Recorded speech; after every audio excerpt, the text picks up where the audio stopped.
If you listen closely, every time Nazem Kadri scores, you can hear Leafs fans singing "Baby Come Back." Avs win over the Seattle Kraken 4-3. Alex Newhook! Oh boy. Whoa!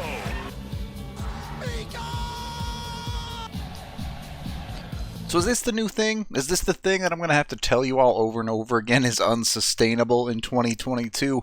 The Avs come back and win a game in the third period again. Not that I'm complaining. I'm all for it. It makes for extremely exciting hockey. This was not a particularly good game from the Avs, especially in the first two periods. Their play was sloppy, their decision-making was poor, and they were playing like they're an all-world team, which, let's be honest, sometimes they are, but it's not going to be like that every night, and it took them too long to realize that it just wasn't working in this one. I say that, but the Avs scored first, and it was a pretty nice play to set it up and get the job done.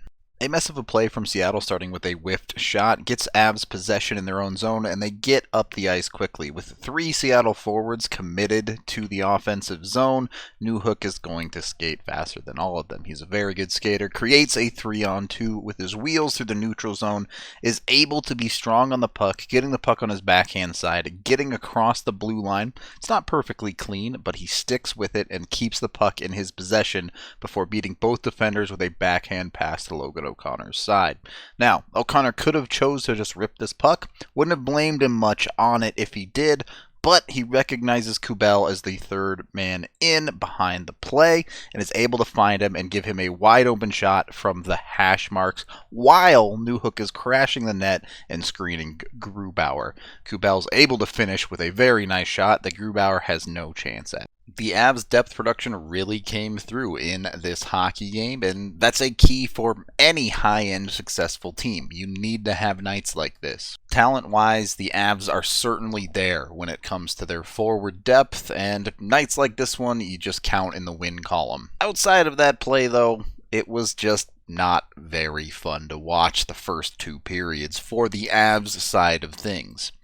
It's not that they weren't keeping it a game, it just was not very pretty. And because the Avs have to have a problem, the penalty kill is still very bad. Honestly, this is just good puck movement from Seattle on the power play. They have it on the near wall. They work it back out high after getting Comfort to commit to the wall. Jost now has to commit up high to the puck. That drags the Avs apart. And when it comes back down to the near wall, Jost is stuck out high. Comfort hasn't recovered his position yet. It leaves the seam pass open. They're able to get it across, get a nice setup, and then a shot comes in. It ends up getting deflected right in front and into the net. Nothing Francouz can do about it. At this point, we're at the nowhere to go but up stage for the penalty kills, so at least it's not going to get worse. That was really it for the first period. It's 1-1 after 1 with a game where, again, it just felt like the Avs weren't quite clicking. Second period was significantly worse for Colorado. Instead of it being too cute and trying to do too much, it was much more of the failing to make plays. They were missing passes, it was messy, they just were not executing well. And this is the entire lineup. Yes, the bottom end, but also Cale Makar was making horrible passes left and right tonight. Mikko Rantanen was kind of coasting around for a lot of the night. The players just weren't quite on the level you expect from them. And you know what? Part of that might be the fact that this is a bit of a trap game. Seattle's a weaker team. Every team in the history of time plays down to their competition to some extent throughout a season.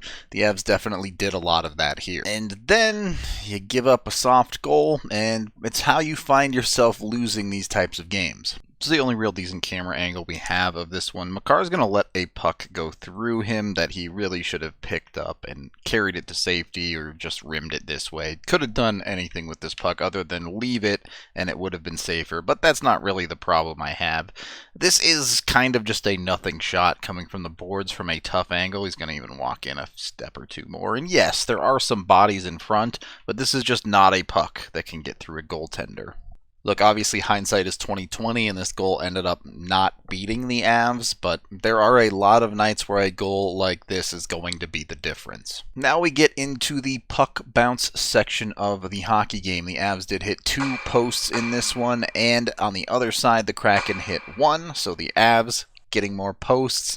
And then you have these two goals, neither of which are particularly high skill, but take bounces where you can get them.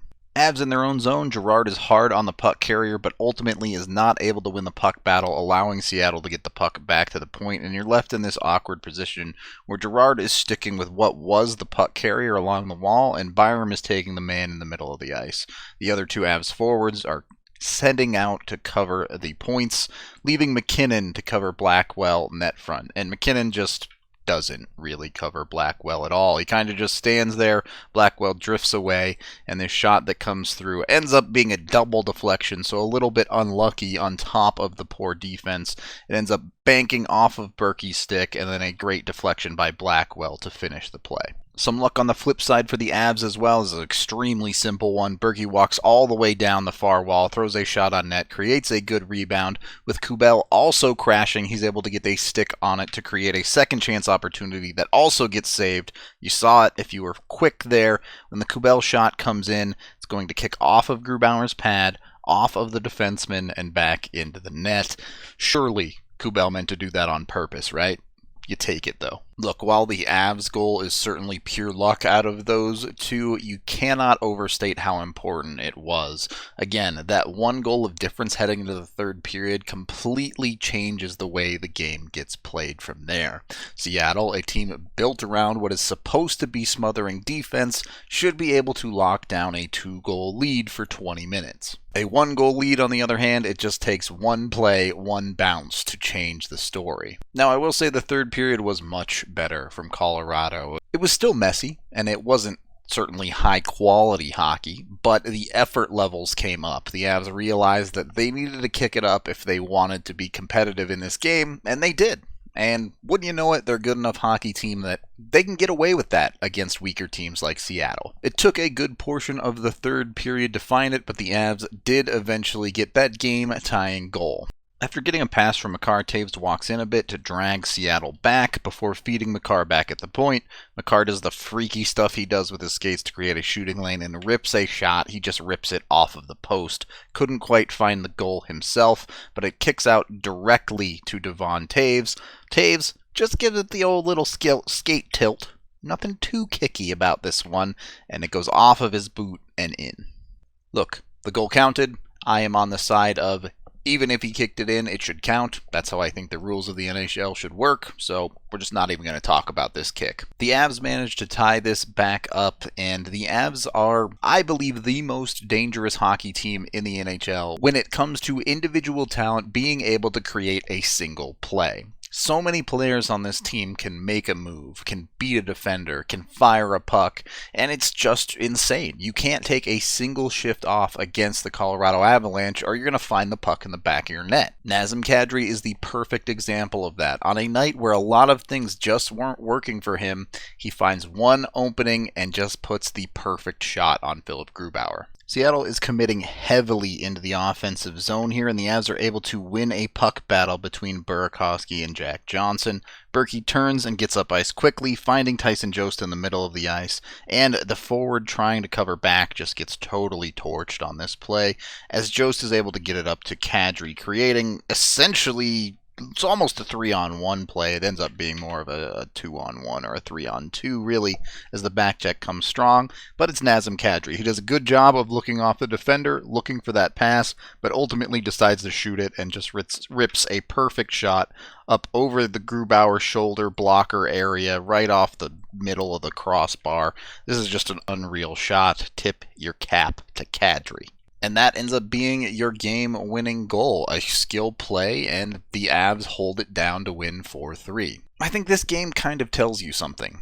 You don't have to play your best hockey to win a hockey game. You don't even have to play good hockey to win a hockey game. You just have to beat your opponent. And while the Avs didn't take the most direct route to taking care of Seattle, at the end of the day, they won. Is there dozens of things they could improve on through the first two periods? Absolutely, but it's another win and another way to win. The Avs are experiencing a lot more of that this season than they have really in the past 2 years. They're winning from ahead, they're winning blowouts, they're winning from behind, they're winning close games. All over the board, they're winning. They're getting production from forwards, they're getting production from defense, from depth, from the top end. It's coming from everywhere. They're even getting good goalie performances too. So, all in all, this is the type of stuff you want to see across the course of a season. When you look at a bigger picture, wins like this are just another feather in the cap. The Avs are good, Seattle isn't particularly good, and they got away with one a little bit here. Take it, enjoy it. That is the end of this game video review. Thank you for watching. Head on over to thednvr.com for all of our coverage. I am Rudo, and let's get to this back-to-back. Avalanche time, come on, grab your